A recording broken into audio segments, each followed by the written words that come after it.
नमस्कार, सनातन विचार श्रृंखला में आपका स्वागत है।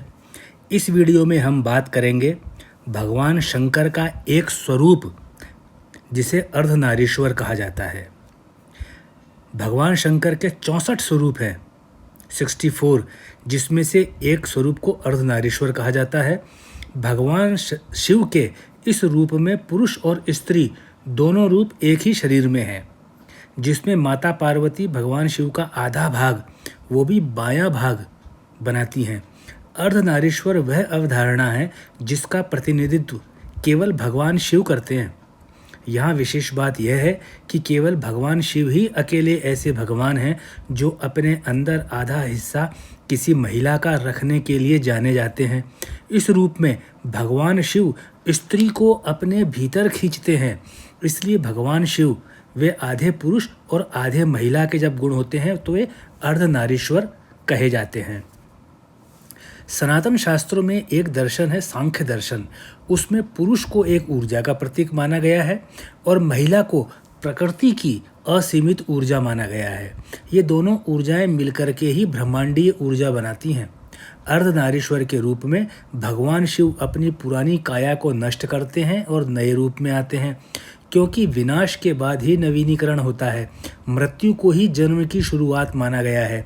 इसीलिए कहा गया है कि नई सृष्टि के निर्माण के लिए सृष्टि का यानी पुरानी सृष्टि का संहार होता है। यह प्रक्रिया पुरानी सृष्टि को नष्ट करके शुद्ध करती है और निर्माण नए सिरे से फिर से शुरू होता है। यही आधार अद्वैत के सिद्धांत का भी है। आप यह भी कह सकते हैं कि भगवान ही प्रकृति और प्रकृति ही भगवान है, कोई दो नहीं है, कुल मिलाकर एक ही है और वह है सार्वभौमिक चेतना। अर्धनारीश्वर में शिव और शक्ति का मिला हुआ रूप है। यहाँ शिव का भाग बर्फ की तरह सफ़ेद है और शक्ति का भाग सुनहरा है।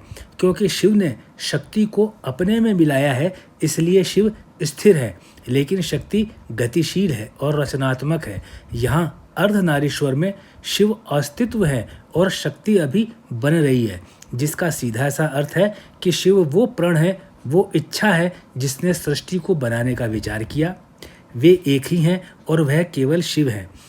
शिव अनंत है और शिव अपने अनंत विस्तार को शक्ति से मिला करके फिर सीमित कर देते हैं, जिससे एक सीमित आकृति बनती है। वैसे शिव स्वयं तो निराकार है। शिव अपने उसी निराकार को असंख्य रूपों में बदल देते हैं और ऐसा होने के लिए उनको अपने में शक्ति को मिलाना आवश्यक हो जाता है। लेकिन फिर भी दोनों एक ही है। अब एक को नया क्या कहा जाए, इसलिए वो अर्धनारीश्वर कहलाए। अब शिव के द्वारा ही शिव का अर्धनारीश्वर स्वरूप एक उत्पादक है और रचनात्मक शक्ति का स्रोत बन जाता है। फिर ब्रह्मांड की रचना शुरू होती है। इसलिए सृष्टि के निर्माण के लिए जो शिव ने संकल्प लिया वह अर्धनारीश्वर है। जब इसको आधुनिक विज्ञान की भाषा के अंदर समझेंगे तो हम क्या जानेंगे कि आधुनिक विज्ञान में जीव विज्ञान की एक शाखा है अनुवांशिकी, जिसे जेनेटिक साइंस कहते हैं। इसमें किसी भ्रूण के पुरुष या महिला के रूप में जन्म लेने की संभावना उस भ्रूण के माता और पिता के गुणसूत्रों के मिलान के आधार पर तय किया जाता है। इस अनुवांशिकी शाखा में पढ़ा जाता है, शोध की जाती है कि पुरुष में X और Y दोनों गुणसूत्र पाए जाते हैं और महिला में केवल X और X ही पाया जाता है।